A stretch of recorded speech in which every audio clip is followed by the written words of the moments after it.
This year, we celebrated Christmas somewhere else. For the first time, we experienced Christmas not in the Philippines, but here in Spain. So today, we want to share the similarities and differences between Christmas in the Philippines and Christmas in Spain through our eyes as a Filipino couple living abroad. Hello, buen dia. Hola! Welcome to our channel. As of this recording, we are celebrating, or here in Spain, we are celebrating the Dia de los Santos Inocentes. On December 28, Spaniards play practical jokes on each other.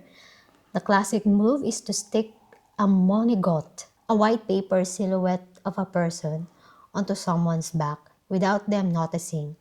Even national TV news programs will broadcast fake news stories that people are expected to believe until the reveal. So it's like April Fool's Day. For your information, if you still doesn't know, the Philippines celebrates the longest Christmas in the world. So we start decorating from September 1, and sometimes it lasted until February. Until the Chinese New Year. Here in Oviedo, they started decorating, I think, around October. But the Christmas light opening was held on the last week of November. It was November 28. In the Philippines, pagsapit pa lang ng bare months, like September 1, maririnig na yung mga songs, lahat ng Christmas songs ni Jose Marichan, ni Mariah Carey. Naka-up na rin ang mga Christmas trees, Christmas lights, pabonggahan ng lights. And there's Christmas caroling. Yung mga bata nag-start na rin mangaroling sa mga bahay-bahay. And that's another thing na iba sa Philippines compared dito sa Spain. Here, especially here in Oviedo, walang nangaroling, walang namamasko. Walang namamasko po. Walang ganon. Wala kami nakita. Maybe in some big cities na maraming Pilipino, but here, no. No. In the Philippines, sikat na sikat ang parol. Yung parol, this is a star-shaped like decoration every Christmas. And typically, it is handmade. I remember during my elementary days, gumagawa kami nito. Project namin sa school. Tapos, dine-decorate yung mga gawa namin. Sinasabit yan sa mga schools. Pero marami namang pwedeng bilhin lang. Mostly, pagandahan ng parol, palakihan. Maganda kapag may kasama pang ilaw yung parol mo. So, And usually, this is a contest. yeah. Or parol making contest. Yeah. Though in the Philippines, there's Belen. Mas prominent siya here in Spain. Yeah. Here in Oviedo. Anywhere we go, there's this Belen. No, talagang nag-e-effort sila dun sa display ng Belen. So napakaganda ng mga miniature Belen nila dito. Sa simbahan, sa mga stores, meron silang mga Belen. Ang gaganda. I think that's one of the difference. So, in the Philippines, very common din ang simbang gabi. Simbang gabi, ito yung misa na inaatena natin. Yeah, madaling araw or late at night, siyam na misa na kailangan mong makompleto. At merong pinaniniwalaan ng mga Pilipino na kapag na-complete mo to, pwede ka mag-wish. So here in Spain, there's this Misa de Gallo, kung saan din natin nakuha yung Misa de Gallo sa Pilipinas. But there's no 9 masses. Because in the Philippines, it started December 16. Here, the mass is 12 midnight of December 24 and 25. Basically, it's the salubong ng Pasko. Yeah. So, yun yung meron dito. And we also attended that here with our fellow Filipino friends here. And meron din silang tradition dito na after that mass, nagbibigay sa'yo ng wine and torones. Yes. And compared din sa Pilipinas, na-notice namin na yung simbahan dito hindi yung yung umaapaw hanggang labas. Puno siya, in a sense, pero not like in the Philippines na hanggang sa labas may mga tao, tapos may mga nagtitinda ng Puto bongbong, bibingka. bibingka. Wala nandito. Wala. Well, maybe some other cities, but here in Oviedo, very solemn lang yung yung celebration niya ng Misa de Gallo. The roots of Simbang Gabi trace back to the early Spanish colonial period, specifically around 1669. During the Christmas season, it was customary for Spanish friars to hold novenas, 9 days of prayer in the evenings. However, The Philippines was a predominantly agricultural society. Filipino farmers and fishermen would wake up long before sunrise to begin their work in the fields or at sea to avoid the intense midday heat. By the time the evening novena came around, these workers were physically exhausted and would often fall asleep in the pews or miss the services entirely. Seeing this, the missionaries, specifically the Spanish friars, decided to shift the time of the novena. Instead of the evening, they held the masses at dawn, around 4 a.m. or 5 a.m., just as the roosters began to crow. This allowed farmers to hear the gospel and receive a blessing before they headed out to the rice paddies and sugar mills. This is why the tradition is also called Misa de Gallo, which is Spanish for Mass of the Rooster. So back in the Philippines, we also have Noche Buena. So same here in Spain. So that's the evening before Christmas. For the food, the difference is with the hamon.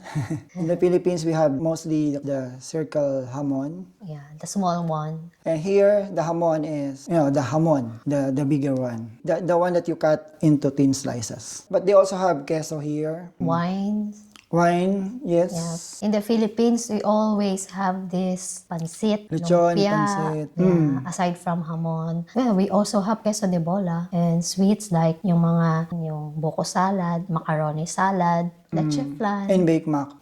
Baked mac and also baked mac. Yep, lechong manok. Here, the common is torones and polvorones. What else? I think it's very similarly. Back home, pag Noche Buena, we also have this karaoke. And loud music, loud Christmas songs playing. Christmas Eve and Christmas, as per observed here in Oviedo, it's more quiet here as compared to the Philippines. Yeah. Masyado tayo maingay dun because of karaoke and other celebrations. Yeah. Here, I think it's more solemn. In the Philippines, that's the usual that we do, right? During Christmas Eve or during Christmas, we open our gifts. Yeah, and we also have this, I think, sikat na Monito Monita. Monito Monita, yan, magbubunatan kayo kung sino yung bibigyan mo ng gift. And most of the time, meron ding mga wish list, ganyan. And I think, October, November pa lang, bumibili na tayo ng mga gifts for our family, sa mga inaanak. So yan, usong-uso yan sa atin, yung mga aguinaldo para sa mga bata. Though meron sila dito tinatawag na Amigo Invisible. Yun yung parang exchange gift nila rito. Though Christmas party is also being held in some, but not as common like in the Philippines. Di ba, pag Pasko sa Pilipinas, halos lahat ng company, halos lahat ng family may Christmas party. I think more on, mga lunch, With the fam. dinner gathering with also the office mates, co-workers. Yeah. And like we mentioned, opening ng gifts here in Oviedo or here in Spain, commonly mas ginagawa nila yon, mas tradition during the Three Kings. So that's in January pa. Though some are doing that in Christmas Eve or during Christmas Day. Sabi nila, usually January 6 sila nagbubukas ng gifts. Especially yung mga bata. Ang roots nun kasi, di ba, yung Three Wise Men. Three Wise Men. Yung nagdala ng gifts kay Christ. So, dun nanggaling yun. Nasanya tayo, American way, like Santa Claus. Yeah. Here, yung tawag na kay Santa Claus is Papa Noel. Pero mas sila dun sa Three Wise Men. So, despite all the differences, something feels very familiar. Families gathering. Children laughing. Food being shared. Music playing in the background. Whether it's parol or belenes, the heart of Christmas is the same. It's about togetherness.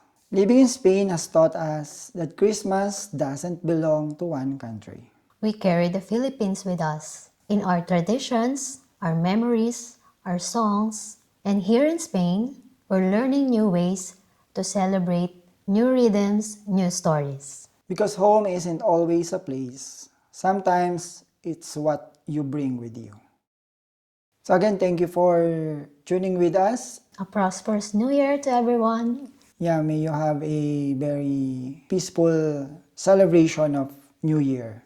And again, if you like more contents like this, Please like, share, and subscribe. And see you next year again for our next adventures.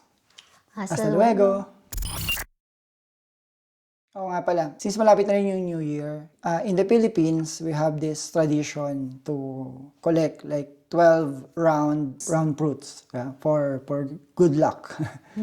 Here, iba yung tradition nila. During the countdown of New Year, they eat grapes or ubas. 12 ubas. 12 ubas for the last 12 seconds of the year. So it's like per second, you eat one. So parang 12, 11, 10. In the Philippines, they also have this, yung rice, itlog ba yun? We never do that. We never do that, but most of the households do that. Even sila mama and buboy. Itlog. Rice, itlog, tapos parang may mga coins, Oh. something like that. It's also customary to make noise. Yeah, In the house. lots of noise. I remember we put some coins in a can and to make noise during the New Year. And also, we have to turn on all the lights sa lahat ng mga rooms, sa Yes. buong bahay. Kasi para pumasok daw yung blessings, And to drive away the bad and spirits. to drive away the bad spirits. And also, yung car, kailangan bubuksan mo rin siya, papailawin mo, Beep, beep. magbubusina ka, ganun, kaingay. Yes. We don't know here.